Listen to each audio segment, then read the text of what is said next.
Assalomu alaykum hurmatli obunachilar. Bilamizki, har bitta dasturdan ko'zlangan maqsad ma'lum bir shunga o'xshash отчетный formalarga ega bo'lish va ularni tahlil qilish orqali ma'lum bir natijalarga erishishni ko'zda tutadi. Bunday ma'lumotlarga ega bo'lish uchun albatta kiritilayotgan operatsiya uchun xos bo'lgan ma'lum bir ma'lumotlarni kiritish kerak bo'ladi.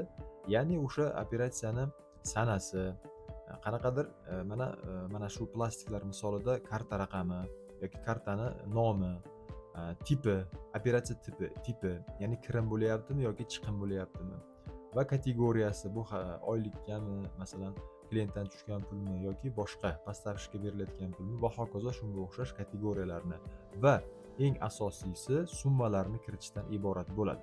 Biz shu ma'lumotlarni to'liq kiritamiz va shular asosida o'zimizga kerakli bo'lgan ma'lumotlar, hisobot shakllariga ega bo'lamiz. Endi bizda nima bu holatda muammo bo'lishligi mumkin?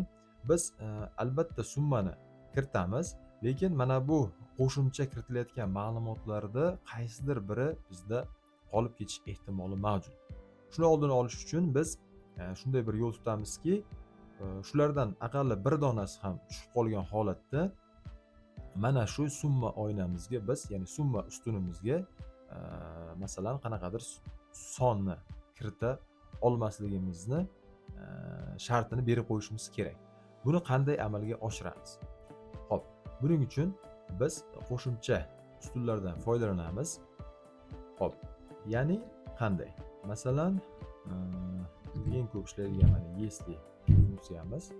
Если mana shu sana ustunimizda qandaydir bir ma'lumot mavjud bo'lsa, ya'ni 0 dan mana farqli bo'lsa, bizga bir raqamini qaytarsin, aks holda 0 raqamini qaytarsin. Xuddi shuni biz bu joyga tortamiz, ko'ramiz. Hop, bizga asosiysi mana shu joygacha bo'lgan ma'lumot qiziq. Hop, bizga mana shu D va G ustunlari shart emas, shuning uchun mana D ustundagi ma'lumotni ham demak shart emas, buni ham o'chirib qo'ysak bo'ladi. Sababiki bizda mana bu kod mavjud bo'lsa, albatta karta raqami o'zi avtomatik chiqadi. Endi keling buni alohida bir rangga bo'yab qo'yamiz ko'rinib turishligi uchun. Mana shu 4 ta ustundagi ma'lumotlar bizga kiritilsagina summani biz yoza olaylik.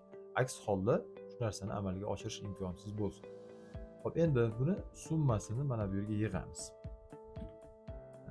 Mana bu joyga mana summировать qilamiz va formulani jadvalimizning boshidan oxirigacha tortib qo'yishimiz kerak.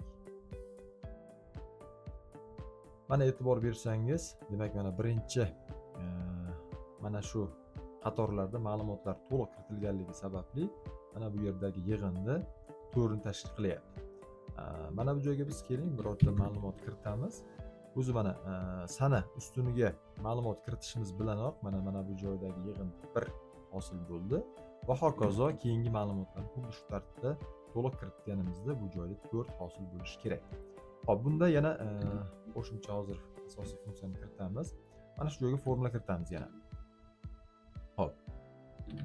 Yana если funksiyasidan foydalanamiz. Agar mana shu yig'indi 4 ga teng bo'lsa, bizga истина, ya'ni haqiqatni qaytarsin. Aks holda ложь. Mana shu formula kerak bo'ladi bizga. Hop, endi nima qilamiz? Bu formulani biz kopirovat qilib olamiz, nusxa olamiz. Endi mana shu summa ustunimizni belgilab olamiz. Endi данный bo'limiga kiramiz. Mana проверка данных bo'limi mavjud bu joyda ham va mana bu joydan другойni tanlaymiz. Formulaga mana shuni qo'yamiz. Boshqa joylarga tegmasak ham bo'ladi. Остановка chiqadi bizda. Ya'ni истина bo'lganda biz summani kirita olamiz. Aks holda bizga остановка bo'lib bizni to'xtatadi. Keling сообщениesiga masalan birorta gap chiqish kerak bo'lsa, misol ma'lumotni to'liq kiriting. Hop, okey bosamiz. Endi keling sinab ko'ramiz shuni. Hop. Mana biz sana va kodni kiritdik, lekin tipini va xarajat yoki kirim kategoriyalarini belgilamadik. Mana bu joyga biz masalan 100 ming so'm yozishimiz kerak bo'lsa. Hop, mana ko'rib turganingizdek, bizda ma'lumotlar to'liq bo'lmaganligi sababli summani bizga kiritishga ruxsat bermayapti. Demak, aytgan qilamiz va bu joyga tipini kiritamiz.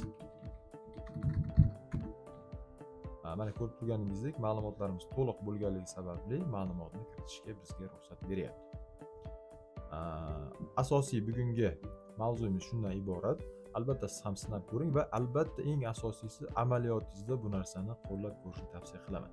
Sababi o'zim juda ko'p shunga o'xshash ma'lumotlarda, ya'ni dasturlarimda o'zim foydalanaman. Juda ham foydali, xatoliklar qilish ehtimolligini juda ham pastga olib tushadi bu foydalangan funksiyamiz.